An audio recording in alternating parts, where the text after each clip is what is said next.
Muy buenos días, Diana. Buenos días, Juan Camilo, ¿cómo estás? Bien, muchas gracias. Es un gusto tenerte en esta entrevista, poder dialogar contigo de tu rol docente en el Colegio Gran Bretaña, que nos cuentes un poco de tu experiencia, háblanos de ti, qué nos quieres contar. Y bueno, empecemos con esa presentación. ¿Quién eres? ¿Qué rol desempeñas en el colegio? Y vamos a ir haciendo un diálogo mutuo hasta terminar con las perspectivas de la educación del presente. Perfecto. Bueno, Juan Camilo, sin querer ser modesta ni presumida, soy una amante apasionada de la lingüística y la literatura. Es mi pasión. Desde que estaba en el colegio estudié un bachillerato pedagógico pensando que iba a ser docente. Era mi sueño.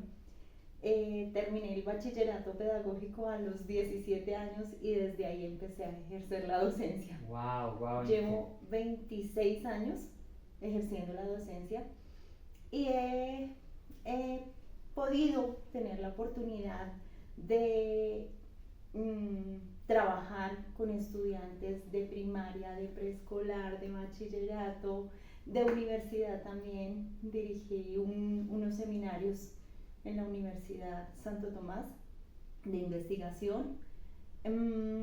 Ha sido una experiencia maravillosa. Yo digo que mi vida se centra en la enseñanza del español, la lengua, la lingüística y la literatura.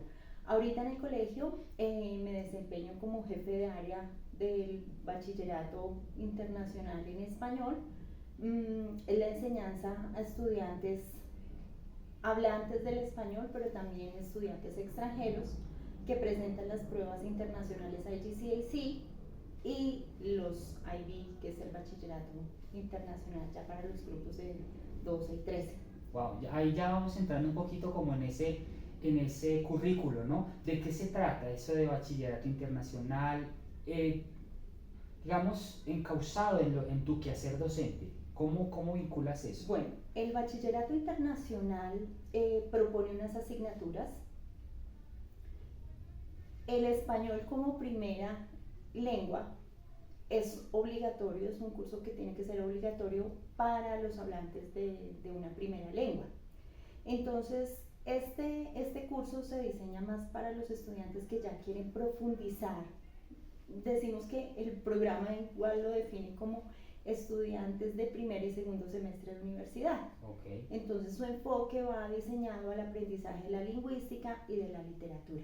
Tenemos 2 años para preparar a los estudiantes y presentan una prueba internacional donde ellos han hecho un análisis, donde ellos han estudiado toda la temática, los tópicos referidos a la lingüística y la literatura.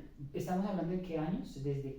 Aquí en el bachillerato colombiano lo conocemos como año 11, pero ellos tienen 2 años, que son 12 y 13, Okay. en los cuales se preparan, pero ya es una formación más disciplinar. Y tienen esa formación en 6 asignaturas más, que es las que componen todo su currículo, para los estudiantes de una lengua A o lengua materna. Para los estudiantes de lengua B, toman el español como una segunda opción de lengua, porque el programa certifica obligatorio 2 lenguas. Entonces muchos estudiantes vienen con su lengua nativa en inglés y la segunda lengua la toman como español. Ha sido maravilloso, ha sido un reto enseñar a estudiantes extranjeros nuestro idioma. Claro. Básicamente pensamos que nuestro idioma es hablarlo, ya lo conocemos, pero este curso es muy significativo, es muy enriquecedor porque te permite ver todas las aristas del idioma. O sea, entiendo que en tu salón de clases tienes estudiantes extranjeros de diferentes nacionalidades. Sí. Y tu trabajo es enseñar español como segunda lengua. Sí. Cuéntanos un poco de esa experiencia, cómo es un día en tu salón de clase, cómo ingresas, cómo empiezas. ¿Cómo es esa experiencia docente diaria? Bueno, afortunadamente pues tengo como la diversidad de trabajar con los 2 grupos, como te digo. los estudiantes ya hablantes del idioma español y los de lengua B que están iniciando. Ellos toman un curso inicial que es el Ab Initio, un grupo estándar y un grupo HAN. Entonces existe un equipo interdisciplinario acá en el colegio, pero profesores también encargados de enseñar el idioma para los grupos de lengua B. Entonces, este año a mí me corresponde trabajar con los estudiantes de high level. Ya son estudiantes que tienen un dominio más avanzado, pero este currículo, digamos que es más dinámico porque ellos tienen que aprender la diversidad del idioma en diferentes tópicos como son viajes, experiencias, qué es ese concepto de identidad, el concepto de cómo compartimos el planeta. Hay diversidad de temas que los llevan a aprender el lenguaje. Entonces es un currículo más activo, no es tan tradicional académico de enseñar reglas ortográficas, aunque también se ve dentro del curso, pero lo hacemos más vivencial. Okay. Entonces, tú me preguntabas cuál sí. es un día a día. Sí. Bueno, un día a día, los estudiantes llegan a clase, tenemos diversas situaciones que pueden ocurrir a diario, partimos de hechos cotidianos, de noticias, partimos de eventos, situaciones que estén aconteciendo en el mundo, y empezamos un diálogo, empezamos una reflexión crítica, porque uno de los pilares del programa IB es fomentar esa educación crítica. Desde un contexto real, escenarios reales. Sí, y cuestiones globales. Entonces ellos lo llaman así, esas cuestiones globales son problemáticas o temáticas que llevan a cuestionar el mundo. Entonces hablamos temas como la contaminación, el efecto de la moda en los jóvenes, cuáles son las implicaciones, y vamos haciendo de esa manera un trabajo muy reflexivo, pero enfocado al español. Entonces la escritura de textos, identificar tipologías, identificar autores en la misma literatura, quién propone esto, quién lo está hablando, desde qué contextos, cómo la historia, cómo los cánones en literatura nos han hecho esa referencia, y aún en la actualidad estamos viendo esas temáticas o cómo se replican en la actualidad. Entonces, siempre lo he dicho, el español, el programa de lengua y literatura nos permite es muy amplio, explorar es muy rico. El mundo. Sí. Hablemos un poco de libros. ¿Cuántos libros más o menos al año está leyendo el estudiante como ese plan obligatorio? Bueno, un estudiante en promedio lee 6 obras literarias, las trabajamos por trimestres. Entonces, pero no solamente se leen, sino se analizan desde una perspectiva literaria o desde una teoría literaria.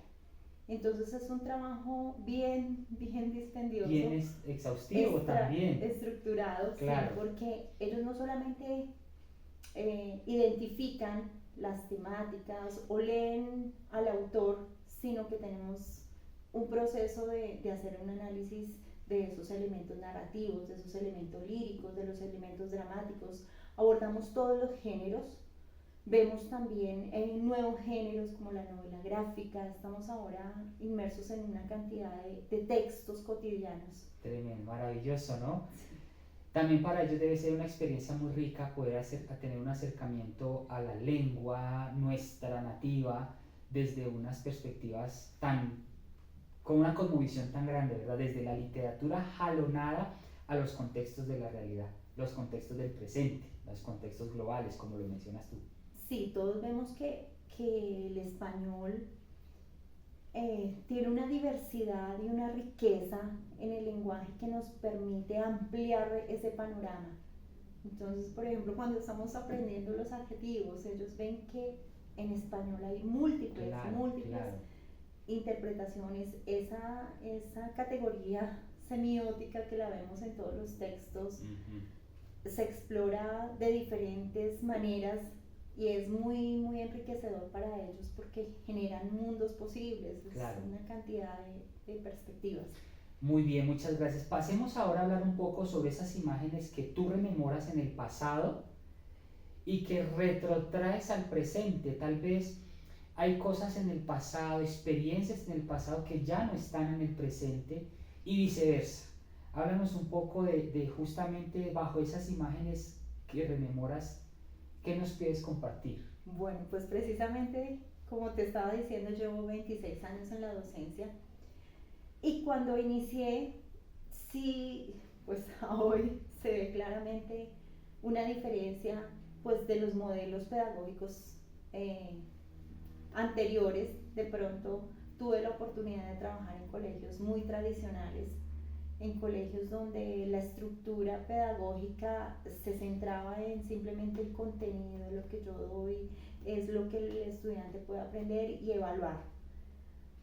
Con el pasar del tiempo, pues he visto estos cambios y veo que ahorita ya la educación se centra en una educación más, primero más personalizada, vamos más a las habilidades, desarrollamos también esas inteligencias múltiples, o sea, el estudiante que es hábil en una asignatura, en una disciplina, hay que potencializar esas fortalezas.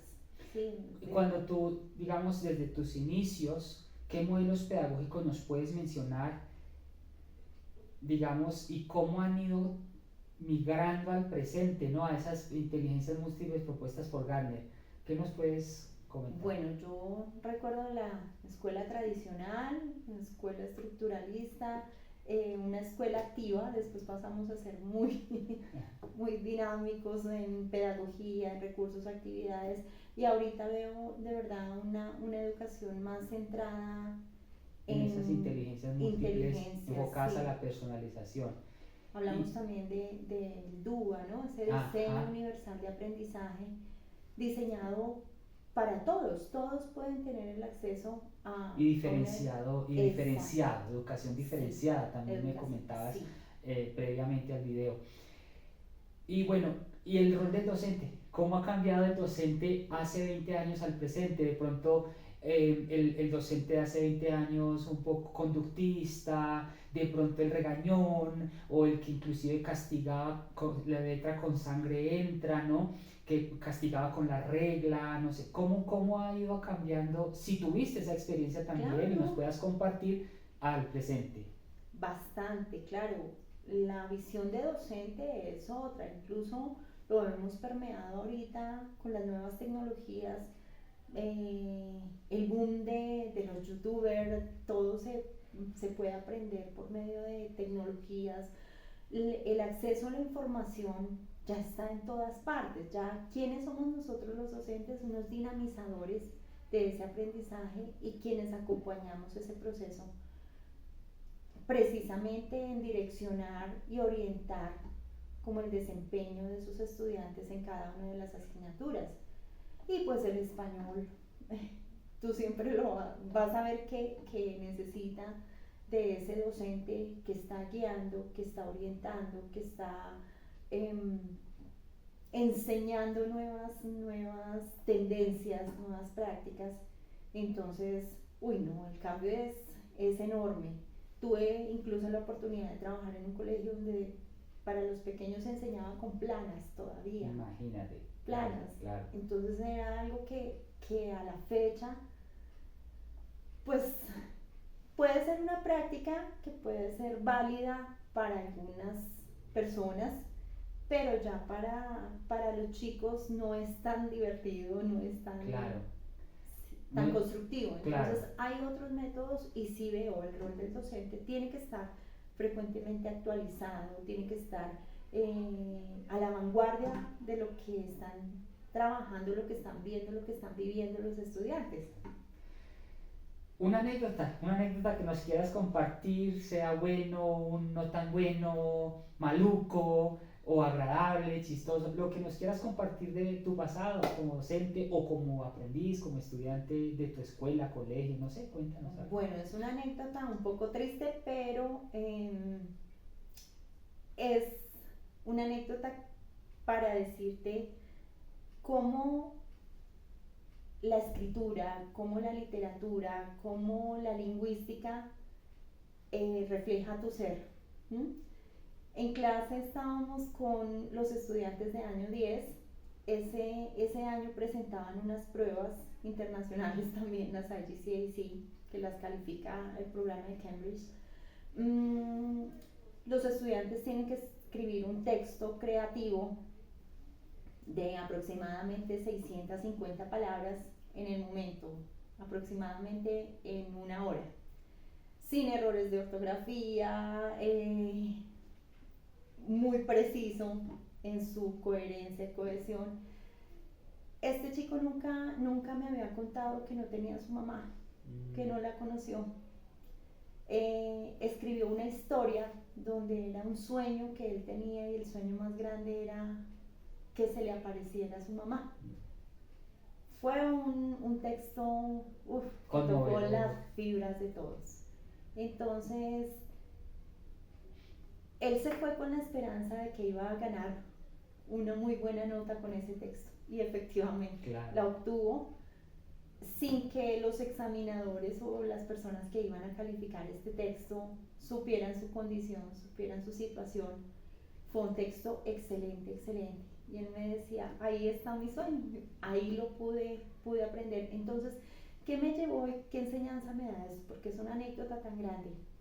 Porque muchas veces tú crees como docente tener todo el conocimiento, saber enseñar la regla ortográfica, pero el estudiante te conmueve con su escritura desde su vivencia. Exacto. El español lo tocó a él, fue una experiencia donde él pudo ser él y poder soltarse en la escritura. Wow, maravilloso, muy linda, de verdad que son historias que impactan y le llegan al corazón y que perduran para siempre. Para ¿no? siempre. Entonces, aprendí eso. Como docente siempre tienes que estar escuchando a tus estudiantes, viviendo con ellos, observando qué sienten, qué quieren. Muchas veces quieren leer, otras veces quieren escuchar, otras veces quieren... Claro, y van cambiando todo el tiempo sus intereses. Exacto. Profesora Diana Amador, hablemos finalmente, como para ir redondeando y ya terminando nuestra entrevista, sobre la educación rural. Tenemos una brecha del 26.7% según el DANE en el 2022, 13 millones de personas que seguramente no tienen el acceso a la educación tan privilegiada como en las grandes capitales o en los colegios distritales de las capitales. Si nos vamos a esos pueblos marginados, ¿no? Segundo o tercer nivel, ¿cómo podemos cerrar un poco esas brechas donde el estudiante de educación alta, de clase alta, tiene la mejor educación y el pobre no tanto? ¿Cómo podemos, o cómo es tu perspectiva en ese tipo de situaciones, la educación rural en Colombia? Bueno, primero que todo, entonces, opino igual a ti, ¿no? Es una problemática ya no solamente de índole local, sino de índole mundial. Tú ves que las brechas en educación cada vez se están viendo más marcadas. Alguna vez, cuando estudiábamos con un grupo de compañeros, hicimos un trabajo también sobre el análisis de los planes decenales de educación. Los planes decenales inicialmente estaban centrados en cubrir la inscripción, la cobertura de los estudiantes en la educación, y se centraba solamente en eso, en que los estudiantes asistieran a los colegios, pero nos quedamos ahí. No se centró en mirar de verdad que esa cobertura abarcara a todas las regiones de Colombia, o quiénes eran los que podían tener acceso, o cuáles son esas condiciones para que los estudiantes pudieran llegar a su escuelita, no sé, a su colegio. Y se limitó en los planes de gobierno a investigar más sobre esa situación contextual. Entonces yo diría que uno de los propósitos sería eso. Nosotros también como estudiantes, o ustedes que van a ser estudiantes de lengua y del programa de literatura, empezar a analizar eso. ¿Cuáles son los planes gubernamentales que tiene y el nivel de cobertura para las aulas, y cómo se está acercando y cómo se está llegando a esas poblaciones? A nivel mundial lo estamos viendo. La educación digamos que esta educación internacional evalúa esas cuestiones globales y esas problemáticas, pero siempre va a ser una brecha. Entonces tenemos que formar a todos en, ya que se analizaron esas problemáticas, que de verdad existe pobreza, existe todavía contaminación, trabajemos en pro de solucionar con los proyectos que podemos generar de aula. Pues muy interesante todo lo que nos has contado de tu experiencia, profesora Diana. Estoy muy agradecido por este espacio que nos has brindado a mí, a la Universidad del Tolima, y yo sé que todos los compañeros que puedan ver esta entrevista va a ser inspirador también para todos. Un consejo final, ¿cómo quieres que te recuerde como profesora y qué consejo nos darías a los futuros docentes de literatura y lengua castellana? Bueno, algo que he visto en la actualidad es que ya no leemos, ya nos olvidamos del libro texto y pasamos pues solo a eso. Esto nos está quitando mucho tiempo, nos ha quitado oportunidad incluso también de hablar, de compartir, de tener otros escenarios que nos enriquecen. Entonces es eso, buscar cómo ustedes, estudiantes que van a tener estas nuevas generaciones, incentivan ese tipo de lectura, incentivan el no perder nuestro idioma, que es tan rico, que por la simplicidad, por la rapidez, por la prisa, por el tiempo, hemos olvidado y estamos dejando de lado. Entonces, volver a rescatar lo rico de nuestro lenguaje, enseñarlo con todo el amor, gozarse. Esto es una pasión, de verdad que la enseñanza de la lengua para nosotros es una pasión. Y mire que van a tener oportunidades de enseñarla a nivel mundial. Ya todo el mundo quiere hablar español. Muchos de mis compañeros ya se han ido a trabajar, están en Tailandia, están en India, están en otro lado, porque el boom ahorita es enseñar español. El español tiene un embrujo, un encanto. Sí. Profesora Diana Amador, muchísimas gracias por este espacio. Espero poder encontrarnos en unos nuevos escenarios, en nuestras prácticas de observación, y poder seguir enriqueciéndome y enriqueciendo estos espacios en pro de la educación. No, un gusto para mí, Juan Camilo. Qué bueno este espacio para poder conversar. Muchas gracias. Bueno, hasta pronto.